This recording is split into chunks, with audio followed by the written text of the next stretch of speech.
Class 10th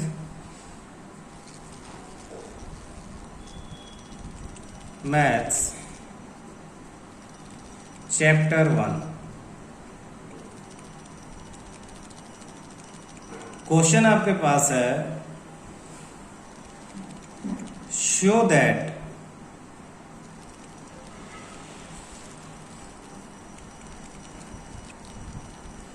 every positive even integer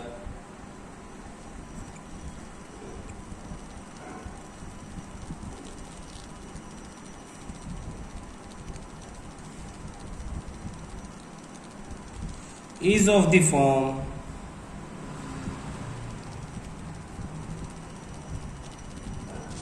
two q and that every positive odd integer is of the form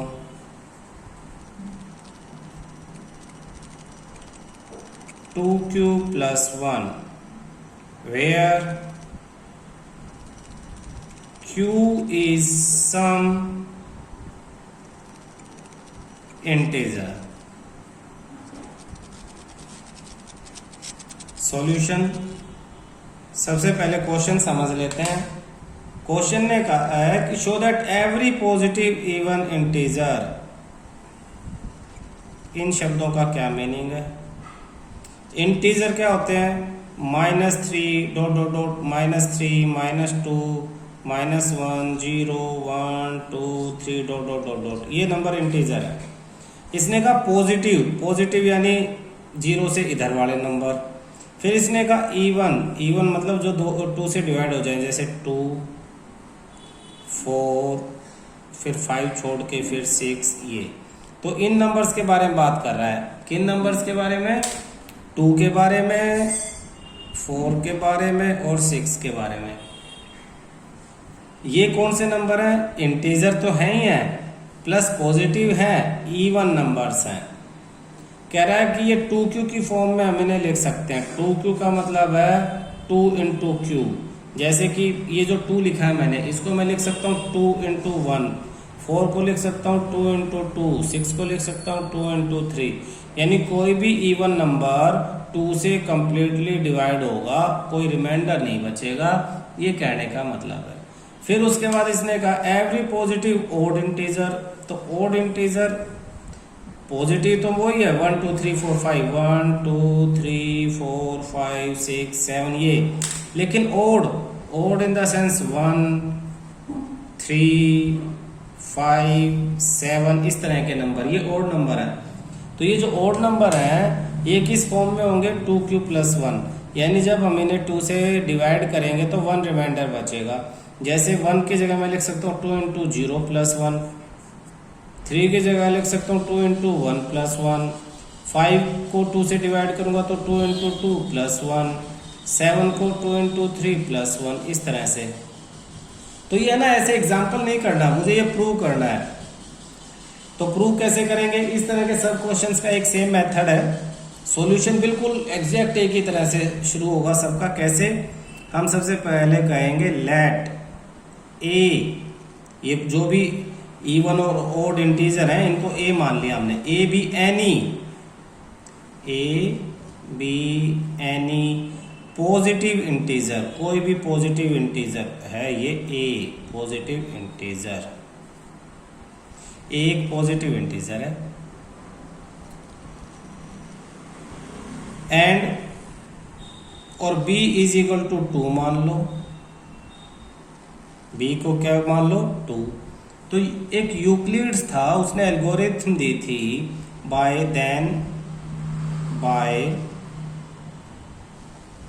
Euclid's algorithm a is equal to 2q plus r। Actually Euclid ने जो algorithm दी थी ना, मैं यहाँ लिख रहा हूँ a is equal to b q plus r, ये वाली एल्गोरिथम दी थी। तो इसमें ए तो सब में आपको यही लिखना है, एनी पॉजिटिव इंटीजर ए के लिए। और ये जो बी है, ये वाला बी, इस बी को वो मानो जो यहाँ पे क्यू के साथ है। जैसे इस क्वेश्चन में क्यू के साथ 2 है तो बी को 2 मान लिया। किसी क्वेश्चन में क्यू के साथ 3 होगा तो बी को 3 मान लेंगे। तो यहाँ हमने बी को क्या माना, 2। क्या देख के, क्वेश्चन देख के। क्वेश्चन में देखो ये 2 है क्यू के साथ और ये भी क्यू के साथ 2 है, तो यहाँ क्यू के साथ जो बी है, बी को हमने 2 मान लिया। ये अलग अलग क्वेश्चन में चेंज हो सकता है थोड़ा बहुत, बाकी सब सेम है। और फिर बी की जगह ये 2 रख दिया, तो ए इज इक्वल टू, ये इक्वेशन ऐसे लिख दी, ए इज इक्वल टू बी की जगह रख दिया 2 क्यू प्लस आर। अब क्या है, कोई भी नंबर जब 2 से डिवाइड होगा तो जो रिमाइंडर बचेगा, रिमाइंडर क्या होगा, रिमाइंडर एंड जो रिमाइंडर होगा वो या तो 0 होगा या 1 होगा। रिमाइंडर हमेशा ये आर, रिमाइंडर हमेशा ये जो बी को माना है इससे 1 कम होगा। अगर हम बी को 3 मानते तो रिमाइंडर होता 0 1 2। भाई सोचो 2 से डिवाइड करेंगे तो क्या बचेगा, या तो 0 बचेगा या 1 बचेगा। 2 तो बच नहीं सकता, 2 होता तो फिर डिवाइड हो जाता। ऐसे ही 3 से डिवाइड करेंगे तो 0 1 और 2 बचता है, ये ध्यान रखना। तो रिमाइंडर 0 और 1, वैन रिमाइंडर 0। अब केस 1, केस फर्स्ट, अलग अलग केस बनते हैं। वैन आर यानी रिमाइंडर 0 होगा तो ए की वैल्यू क्या हो जाएगी, a is equal to 2q plus 0, यानी ए इज इक्वल टू 2q। तो ए एक ऐसा नंबर है जो 2 का मल्टीपल, और 2 का कोई भी मल्टीपल होता है वो नंबर क्या होता है, वो इवन होता है। A is a multiple of 2, therefore a is even, therefore a is even, a even है। और इवन नंबर किस फॉर्म में है, 2q की फॉर्म में। हमें यही प्रूव करना था कि जो इवन नंबर होगा वो 2q की फॉर्म में होगा। तो कोई भी इवन नंबर होगा वो किस फॉर्म में होगा, 2q की फॉर्म में होगा। इसके बाद नेक्स्ट हम देखेंगे, ठीक है सर। तो a is equal to 2q even, ये हमारा प्रूव हो गया, प्रूव। अब दूसरा, when case 2, when r equal to 1, r की वैल्यू 0 और 1, तो when r equal to 1, a is equal to 2q plus 1। और इवन नंबर में 1 ऐड करेंगे तो क्या होगा, odd, therefore a is odd. ये a एक ओड नंबर है, ये भी प्रूव्ड हो गया। उसने यही तो पूछा जो ओड नंबर और 2q प्लस 1 की फॉर्मेट में होगा। तो हम लास्ट में क्या लिखेंगे, hence it is proved that, पूरे स्टेटमेंट लिख देंगे, hence it is proved that every positive even integer, hence it is proved that every positive even integer is in the form of 2q and that every positive odd integer is of the form 2q plus 1। तो question है आपके पास next, show that and any positive odd integer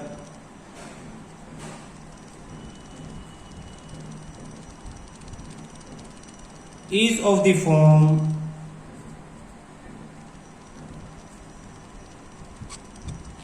4q plus 1 or 4q plus 3, where q is some integer। Solution देखना, by Euclid's algorithm a is equal to b q plus में r, let A be any positive integer and let b equal to, b को किसके equal मानेंगे हम? Question में क्या दे रखा है q के साथ? 4 दे रखा है, 4, तो b is equal to 4। Therefore a is equal to 4q, b की जगह 4q प्लस में r, एंड r की क्या वैल्यूज हो जाएंगी? r की वैल्यू होगी 0, 1, 2 एंड 3, 0, 1, 2 एंड 3। यही फॉर्मेट है सब क्वेश्चंस का इस तरह का। यहां से शुरू कर सकते हो बाय यूक्लिड्स एल्गोरिथम, इसे याद कर लो, a is equal to b q plus r. a क्या होगा? कोई भी पॉजिटिव इंटीजर, सब में क्वेश्चंस में ये लाइन आएंगी। फिर b की वैल्यू, यहाँ ये सेम आएगा पर b की ये जो वैल्यू है ये चेंज हो जाएगी। यहाँ भी ये सेम आएगा, बस इसमें जो b की वैल्यू है ये वैल्यू क्वेश्चन के अकॉर्डिंग चेंज होगी, ये वाली जो मैं रेड पेन से थोड़ी सी दिखा रहा हूँ। तो ये यहाँ पे जो चेंज होगी वही चेंज यहाँ पे आएगा, और इसी के अकॉर्डिंग ये रिमाइंडर चेंज हो जाएंगे। रिमाइंडर मैंने यहाँ कहाँ तक लिखे? 3 तक। क्यों? मेरा b 4 था, जो भी होगा उससे एक कम। पिछले क्वेश्चन में b 2 था तो मैंने रिमाइंडर 0 और 1 लिखा था। अब इसमें जितने रिमाइंडर उतने ही केस बनेंगे। 4 रिमाइंडर है तो 4 ही केस बनेंगे। तो 4 केसेस में पहला केस, केस 1,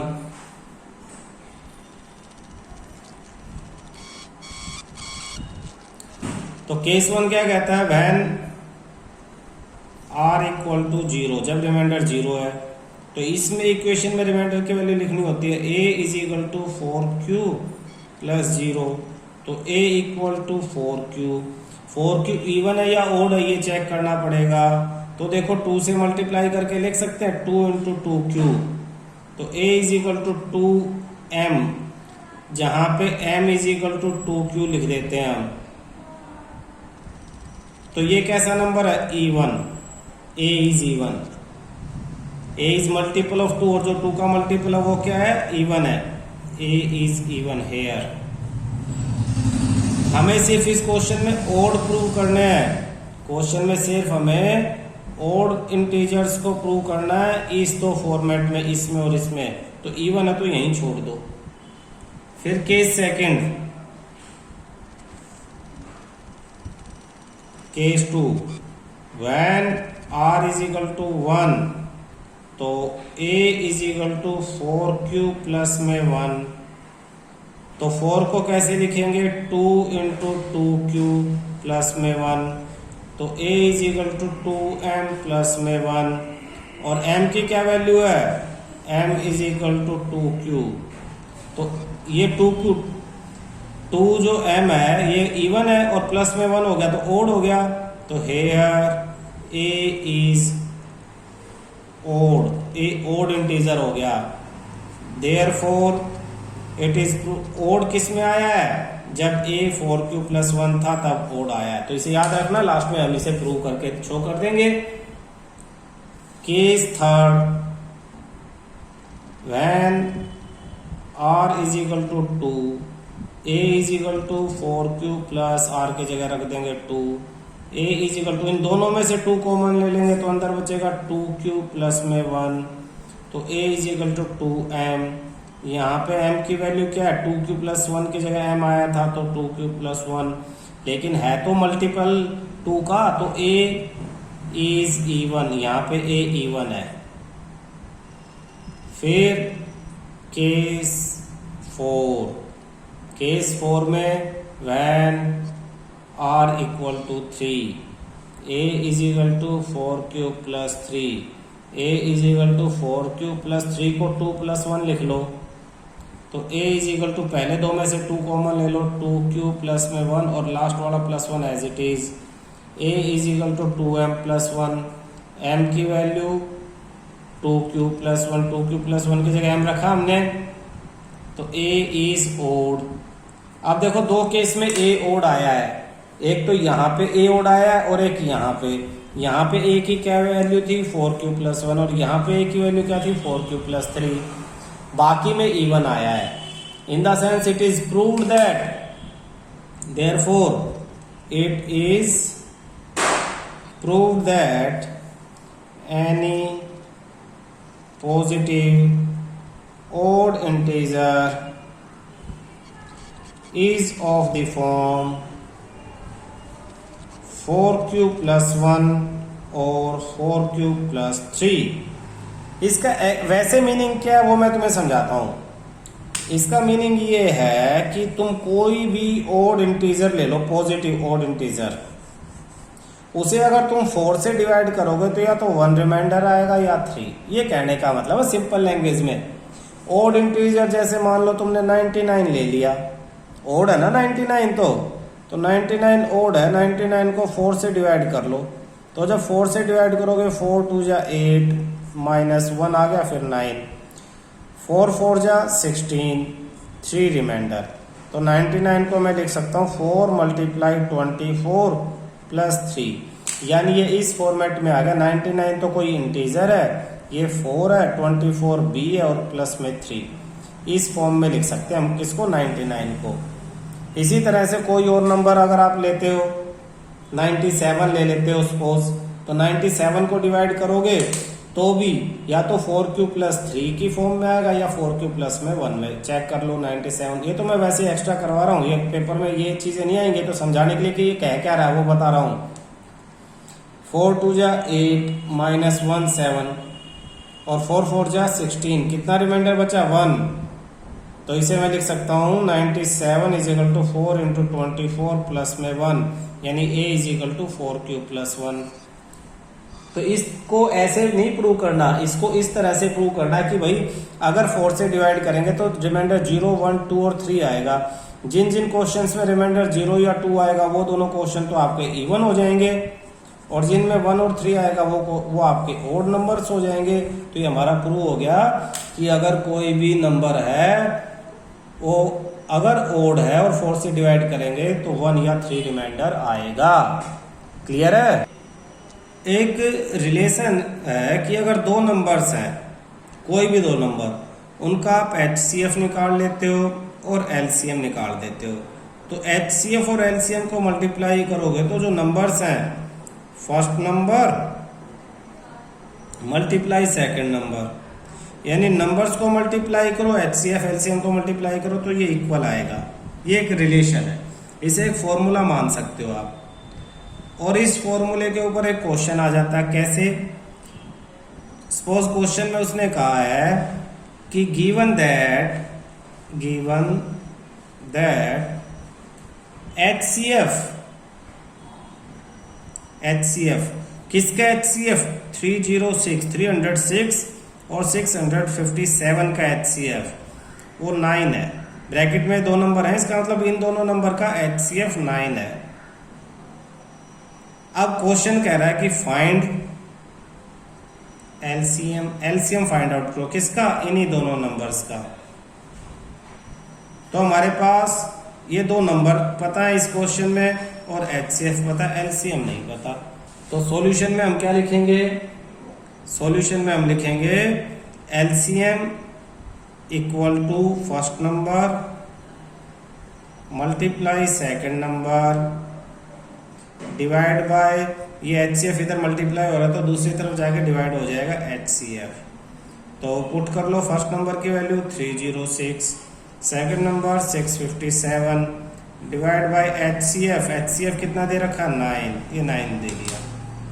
3 से कैंसिल कर देते हैं, 3 3 जा 9, 3 1 जा 3, 3 0 और 3 2 जा, फिर 3 से कैंसिल, 3 1 जा 3, 3 जा 9, 1 4 3 4 जा 12।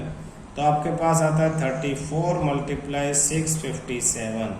तो 657 को मल्टीप्लाई कर दिया हमने 34 से, पहले 4 से, 4 7 जा 28, 8 और 2, 4 5 जा 20 और 2 22, 2 और 2, 4 6 जा 24 और 2 26। अब 3 से 3 7 जा 21, 1 और 2, 3 5 जा 15, 17 हो जाएगा 2 ऐड करके 7 और 1, 3 6 जा 18 और 1 19, प्लस कर लेते हैं 8 3 13 और 12 और 2। तो ये आपके पास आंसर आ जाता है 22,338।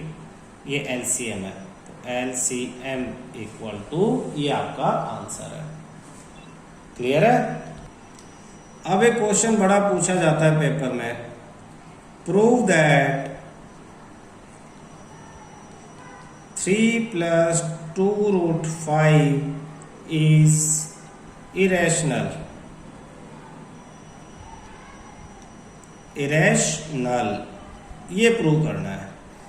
इरेशनल नंबर हमने जो पीछे पढ़ा उसमें बहुत सारे इरेशनल नंबर पढ़े, लेकिन यहाँ पढ़ा √2 इरेशनल है, √3 इरेशनल है, √5 भी इरेशनल है, ये सब पढ़ा है।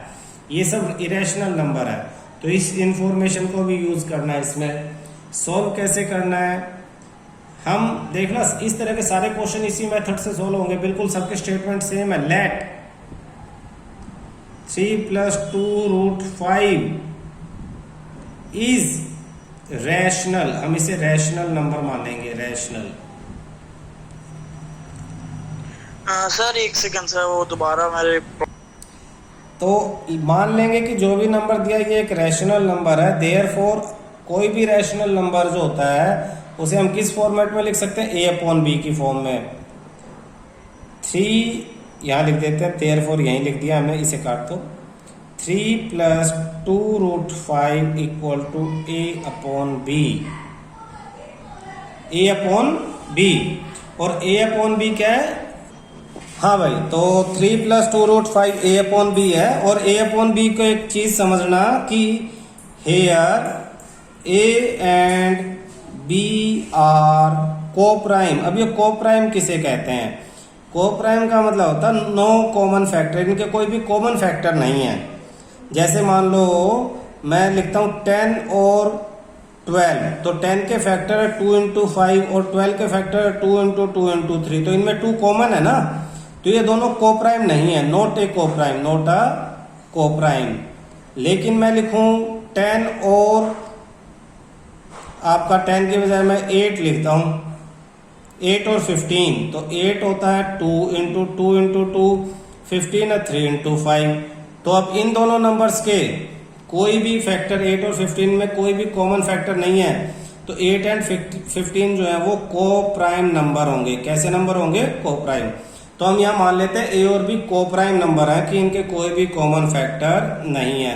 स्टार्टिंग में क्या करना है दोबारा समझो, जो भी क्वेश्चन में प्रूव करना 3 + 2√5 उसको मैं a/b मान लेता हूँ रैशनल नंबर। रैशनल नंबर वो होते हैं जो a/b की फॉर्म में जिन्हें हम लिख सकते हैं, और a और b कोप्राइम नंबर है, ऐसा मान लेंगे। अब मैं क्या करूंगा, ये जो भी इसमें रूट वाला नंबर उसे यहीं रखूंगा, बाकी सबको उधर ले जाऊंगा एक एक करके। जैसे पहले 3 को उधर ले जाऊंगा, यहाँ 3 प्लस है उधर माइनस हो जाएगा, तो यहाँ बचेगा क्या 2√5 = a/b। ये 3 इधर आके हो गया -3। फिर ये हो जाता 2√5 = एलसीएम ले लेंगे इन दोनों का b, a as it is, और ये माइनस का साइन b उधर 3 से मल्टीप्लाई हो जाएगा 3b। फिर √5 के साथ 2 है, 2 इधर आगे डिवाइड हो जाएगा, तो √5 = a - 3b अपॉन 2 डिवाइड हो जाएगा, यानी b से मल्टीप्लाई 2b। अब देखो ये a - 3b अपॉन 2b ये क्या है, रैशनल। लेकिन √5 क्या हमने शुरू में पढ़ा था, इरेशनल। तो इसके बाद मैं यहां सोल्व कर रहा हूं, √5 is irrational but a - 3b upon 2b is rational. तो ये दोनों तो इक्वल है, इक्वल है तो कॉन्ट्राडिक्शन होगी।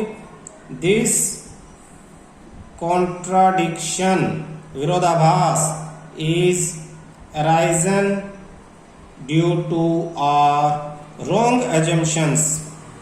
रॉन्ग एजम्पशन, हमने जो गलत एजम्पशन लिया था, गलत मान लिया था कि ये रैशनल है, उसकी वजह से। देयरफॉर 3 + √5 इज इरेशनल, वो इरेशनल ही होगा। ध्यान से देखो, इसको a/b ले लिया, फिर 3 इधर ले गए, प्लस है तो माइनस हो गया, फिर एलसीएम लिया a - 3b/b, फिर 2 इधर ले गए डिवाइड। अब ये वाला पोर्शन रैशनल है, ये क्या है, रैशनल। ये रैशनल है तो √5 इसके इक्वल है, √5 भी रैशनल होना चाहिए, रैशनल। लेकिन रूट 5 तो इरेशनल है, रूट 5 क्या है, इरेशनल। तो किस वजह से ये अपोजिट हुआ कि हमने गलत मान लिया था, इसको रैशनल गलत माना था, इसीलिए अब हमें समझ में आया कि ये तो इरेशनल है, प्रूव्ड। इस तरह से हमें ये क्वेश्चंस प्रूव करेंगे। एक क्वेश्चन है जीरोस। जीरोस का मतलब क्या होता है, जैसे मान लो कोई इक्वेशन है, इक्वेशन कोई फंक्शन है y is equal to 2x plus 3, या कोई function polynomial of x is equal to 2x plus 3, या फिर polynomial of x is equal to 2x square plus 3x plus 4, या polynomial of x is equal to 2x cube plus 3x square plus 9। तो x की highest power इसमें कितनी है, 1, इसमें x की हाईएस्ट पावर है 2, इसमें x की हाईएस्ट पावर है 3। इन्हें कहते हैं degree of polynomial, degree of polynomial. अब जितनी ये x की हाईएस्ट पावर होगी उतनी ही जीरोज होंगी। जीरोज का क्या मतलब है, number zeros of polynomial, zeros of polynomial. Zeros of polynomial का मतलब है values of x, values of x for which जो पोलिनोमियल है x वो जीरो हो जाए। x की वो वैल्यू जो इस इक्वेशन में रखने से y की वैल्यू या पोलिनोमियल ऑफ x लिख लो, इसकी वैल्यू जीरो हो जाए, उसे कहते हैं जीरोज ऑफ x। तो इसमें x की कितनी वैल्यू जाएंगी, 1, इसमें x की ऐसी कितनी वैल्यू होंगी, 2, इसमें x की कितनी वैल्यू होंगी, 3। ग्राफ से कैसे होता है मैं तुम्हें समझाता हूं। जैसे ये ग्राफ है, ये x एक्सिस और ये y एक्सिस। इस इक्वेशन के लिए जब ग्राफ बनाएंगे तो एक स्ट्रेट लाइन बनेगी इस तरह की, वो x एक्सिस को एक ही पॉइंट पे कट करेगी। इस इक्वेशन के लिए जब ग्राफ बनाएंगे मान लो वो ऐसे बनेगी, वो x एक्सिस को 2 पॉइंट पे कट करेगी। इस इक्वेशन के लिए जब ग्राफ बनाएंगे तो वो ऐसे बन गया, तो वो x एक्सिस को 3 पॉइंट पे कट करेगी। तो जितनी जीरोज होंगी उतने ही पॉइंट पे x एक्सिस को ग्राफ कट करेगा उस इक्वेशन का। तो पहले जो क्लासेस थे ना तुम्हारे 9th में, उसमें इक्वेशन दिखा के पूछते थे डिग्री ऑफ पोलिनोमियल। 10th में तुम्हें सिखाया जीरो ऑफ पोलिनोमियल। अब क्या ग्राफ बना के दे देंगे आपको और पूछेंगे बताओ कितनी जीरोज हैं। जैसे कि एग्जांपल मैं तुम्हें देता हूं, एग्जांपल एक ग्राफ बना दिया कुछ इस तरह का, ये x है और ये y है, और आपके पास इस तरह का ये ग्राफ हो गया। तो पूछा पोलिनोमियल p ऑफ x के लिए ये ग्राफ है, तो जीरोज कितनी है, तो p ऑफ x के लिए एक x एक्सिस को, p ऑफ x मतलब x एक्सिस को कहाँ काटेंगे, 1 2 3 और 4, तो 4 जीरोज हैं। कितनी जीरोज हैं, 4 जीरोज हैं। लेकिन अगर पोलिनोमियल ऑफ y ऐसा पूछ लें, पोलिनोमियल ऑफ y फिर कितनी जीरोज हैं इसी ग्राफ में y के पोलिनोमियल में, तो y एक्सिस को कितने पॉइंट पे कट कर रहा है, एक ही पॉइंट पे, तो 1। अगर पोलिनोमियल x पूछे तो x एक्सिस को कितने पॉइंट पे कट कर रहा है, 4 पे, तो 4 जीरोज होंगी। और पोलिनोमियल y पूछे तो y एक्सिस को कितने पॉइंट पे कट कर रहा है, 1, तो 1 जीरो होगी। ये ध्यान रखना, क्लियर है। अगर ध्यान से समझो, दोबारा समझाता हूं मैं। कोई एक ग्राफ दे रखा इस तरह का, ये y एक्सिस और ये x एक्सिस, और उस पे कर्व दे दी आपको ऐसी,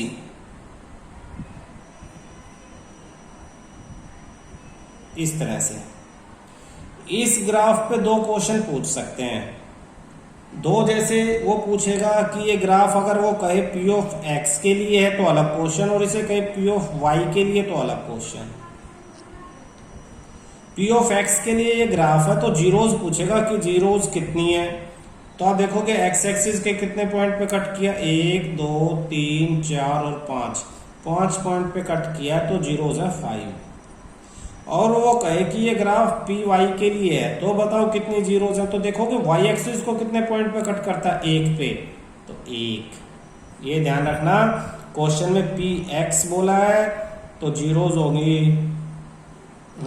पी एक्स बोला है तो x एक्सिस के पॉइंट चेक करने हैं 5, y बोला तो y एक्सिस के पॉइंट चेक करने जो 1 है।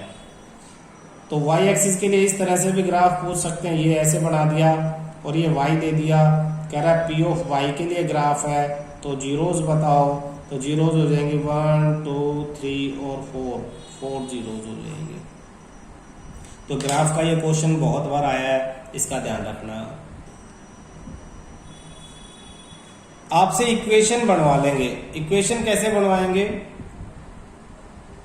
कहेंगे एक क्वेश्चन आता है find the zeros of quadratic equations, quadratic equation x square plus 7x plus 10 and verify the relation, verify the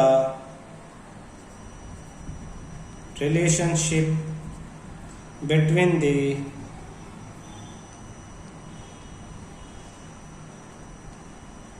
zeros and the coefficients, zero और कोफिशिएंट्स के बीच रिलेशनशिप भी फाइंड आउट करो। Find the zeros of quadratic polynomial, quadratic polynomial ये है, इसके zeros find out करो। कैसे find out करेंगे, पहले तो ग्राफ से फाइंड आउट किए हैं, तो यहाँ हम सॉल्यूशन में क्या करेंगे, इसके फैक्टर करेंगे। जीरोस का मतलब है एक्स की वो वैल्यू जिसके लिए इसका आंसर जीरो हो जाए, तो फैक्टर करके निकालेंगे x square plus 7x plus 10। Middle term splitting सिखा रहा हूं मैं, आप फर्स्ट और लास्ट को मल्टीप्लाई करो। यहाँ कोई नंबर है 1 है, लास्ट में क्या है 10, तो 1 मल्टीप्लाई 10 करो, देखो 10 आया।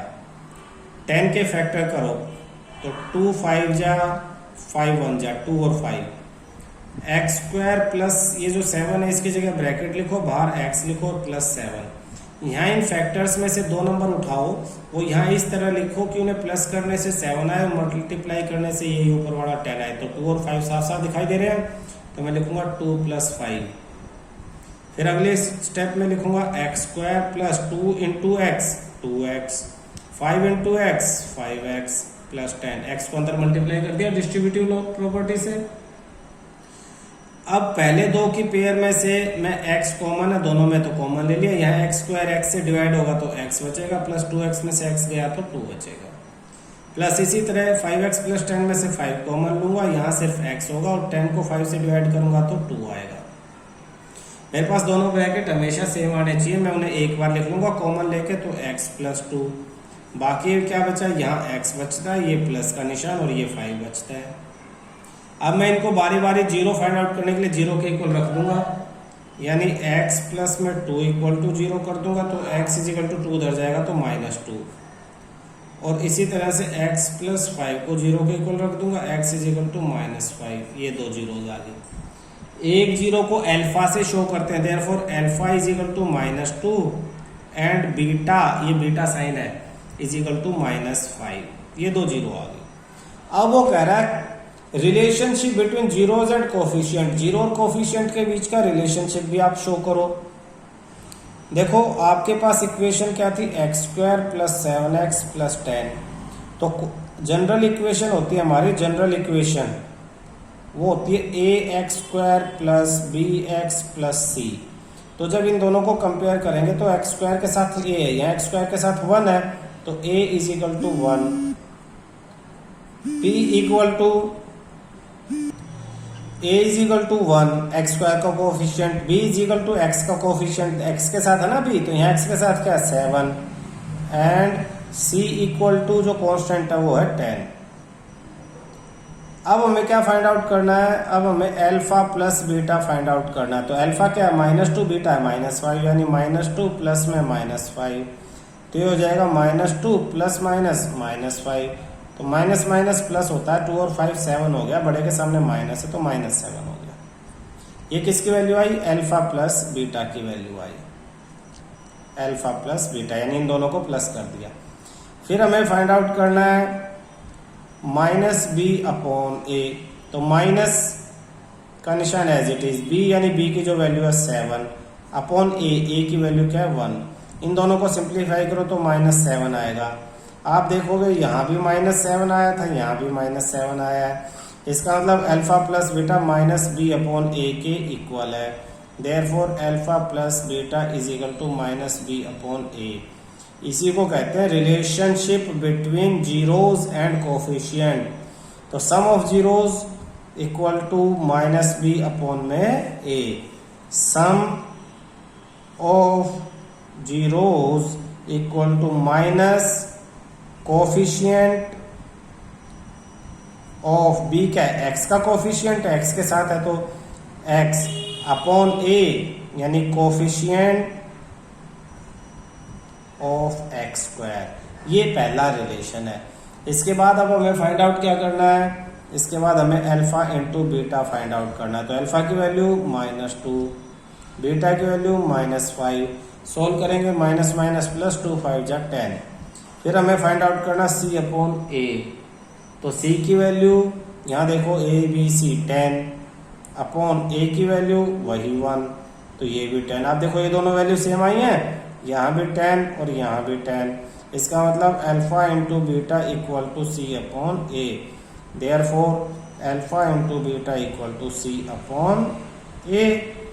तो इसे स्टेटमेंट में कैसे लिखेंगे, product of zeros equal to constant c क्या है, constant term upon coefficient of x square.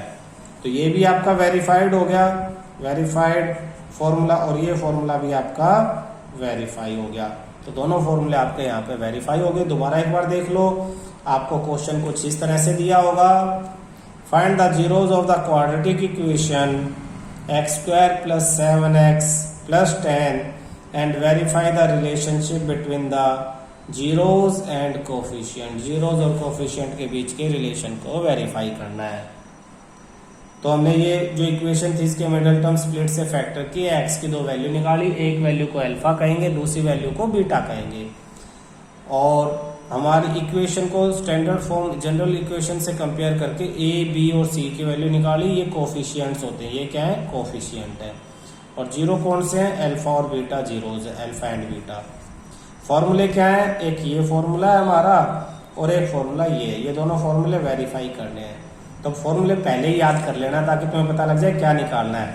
Formula याद होगा तो उसमें अल्फा प्लस बीटा यानी अल्फा प्लस बीटा निकालो, दोनों इनको प्लस करके आंसर निकालो। फिर इक्वल टू -b/a, तो -b/a निकाल दो, उनकी b और a की वैल्यू यहाँ से पुट करो। देखो ये दोनों सेम आए हैं, अगर आए हैं तो आपने सही किया है, तो आप लिख दो दोनों बराबर हैं। फिर दूसरा जो रिलेशन है इनके बीच का, वो alpha into beta is equal to c/a है। तो आप इसमें अल्फा इंटू बीटा पहले निकालोगे, c/a बाद में निकालोगे। दोनों सेम आए हैं, यस सेम आए हैं तो ठीक। अगर गलत सेम नहीं आए तो इसका मतलब आपने कहीं गलती की है, क्योंकि ये तो हमेशा इक्वल होते ही हैं। कभी कभी आपको क्या है, क्वेश्चन में सम और प्रोडक्ट जीरोज का दे देंगे और इक्वेशन आपसे बनाने के लिए कहेंगे।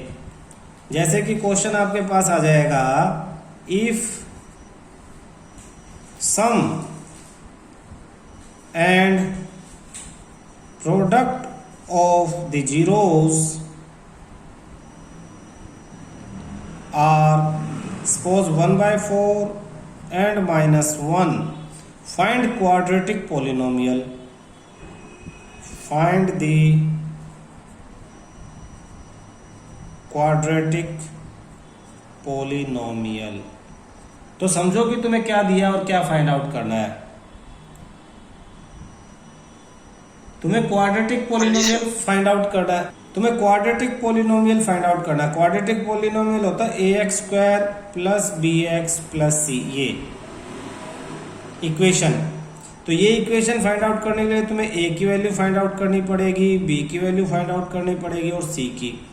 ये तीनों वैल्यू फाइंड आउट करके आप इस इक्वेशन में पुट कर दोगे। तो आपको एक्चुअली a, b और c की वैल्यू फाइंड आउट करनी है। और गिवन है आपको 1/4 और -1। 1/4 क्या है, पहले सम लिखा है फिर प्रोडक्ट लिखा है, तो 1/4 आपका सम है और ये आपका प्रोडक्ट है। किसका, जीरोज का। जीरो क्या होती है, अल्फा और बीटा, हमने जीरो बताए थे। तो सॉल्यूशन मैं यहाँ पे करवा रहा हूँ, ध्यान से देखना। सॉल्यूशन आपको अल्फा प्लस बीटा की वैल्यू दे दी 1/4 एंड आपको अल्फा इंटू बीटा की वैल्यू दे दी -1। तो अल्फा प्लस बीटा क्या होता है, -b/a की value 1/4 and alpha into beta का फॉर्मूला अभी याद कराया था, c/a की वैल्यू -1 कुछ नहीं है तो 1 लिख लो। देखो यहाँ a के सामने 4 लिखा, यहाँ a के सामने 1 लिखा, दोनों को बराबर करना है। तो बराबर करने के लिए मैं क्या कर सकता हूँ, मैं इस 1 को 4 से यहाँ मल्टीप्लाई कर दूंगा, तो ऊपर भी मल्टीप्लाई करूंगा इक्वल टू रखने के लिए। एलसीएम ले लिया मैंने, तो यहाँ हो गया मेरे पास c/a equal to -4/4। Therefore a के सामने अब यहाँ क्या लिखा है 4, यहाँ भी a के सामने क्या लिखा है 4, तो आप a इक्वल टू 4 ही मान लो। अब b के सामने क्या लिखा है, -b के सामने 1 लिखा है, तो b इक्वल टू माइनस उधर चला जाएगा -1, और c के सामने क्या लिखा है -4। तो ये तभी निकालने जब a की वैल्यूज इक्वल हो जाए, a की वैल्यू इक्वल ना हो और तब आप a b c की वैल्यू लिख लो तो वो गलत हो जाएगा। जब मैंने दोनों तरफ 4 और a4 कर दिया तब मैंने c और b की वैल्यू ली है, तो a b c वैल्यू पता लगी। अब इस इक्वेशन में पुट कर दो। देयरफॉर आपका क्या था, क्वाड्रेटिक पोलिनोमियल